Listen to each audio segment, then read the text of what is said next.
Right now we have the entrenched energy monopolies and cartels. You know, we have OPEC and we have the 7 sister oil companies that control all the oil and energy.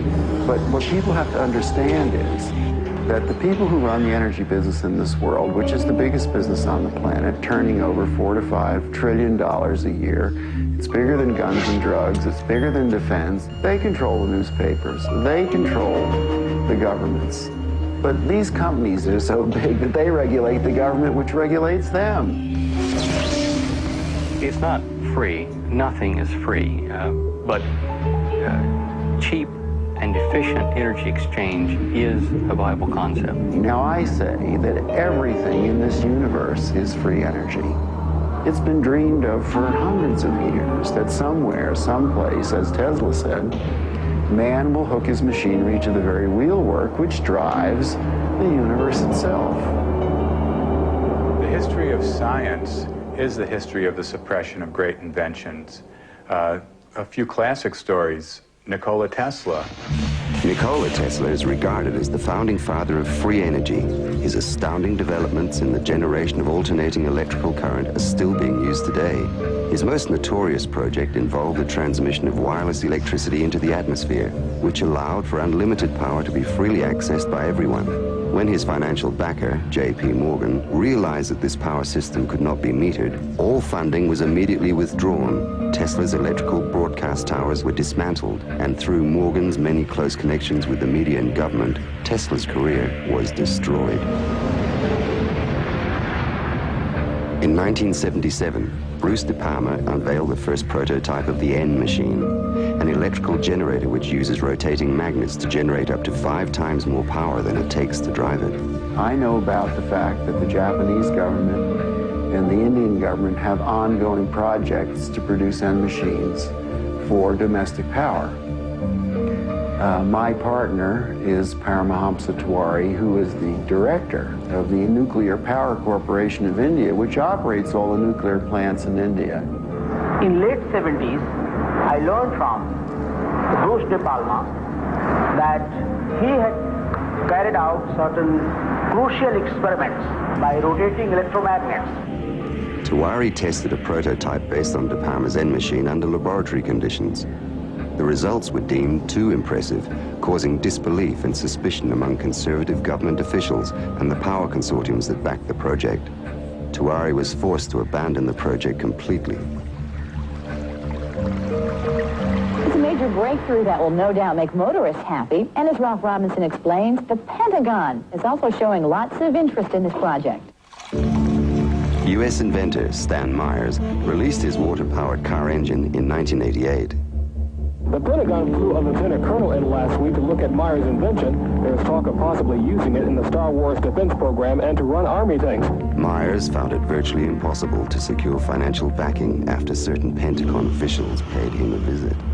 A number of similar inventions were developed and tested all around the world. My best friend was killed over this matter. There's a chap here, about 10 minutes away from here, driving. He has been running his car on water since 1986 with the government's permission, provided that he keeps his mouth shut. And with regular intervals, using his own words, they keep warning him to keep his mouth shut. One of our colleagues who have been running car on the water for the 10-year period now, he reckons that it's 26 times more powerful than petrol.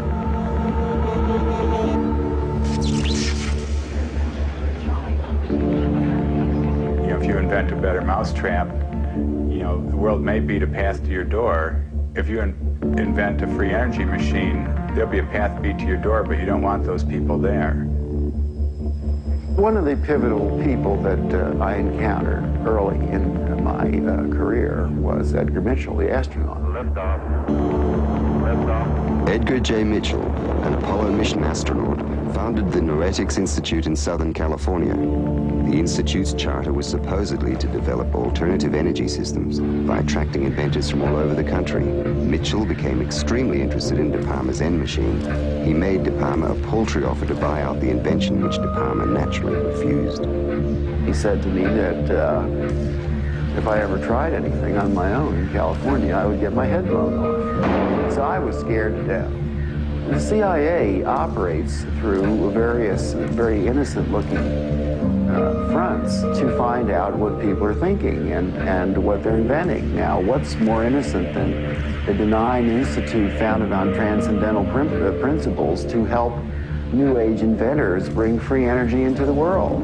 And that situation still exists in the United States today, where a person that really understands what's going on just can't get their idea out because the alternative science and medical fields have been co-opted by the intelligence services. And he converted this little engine to run on water. This is many, many years ago. And he used it for several years.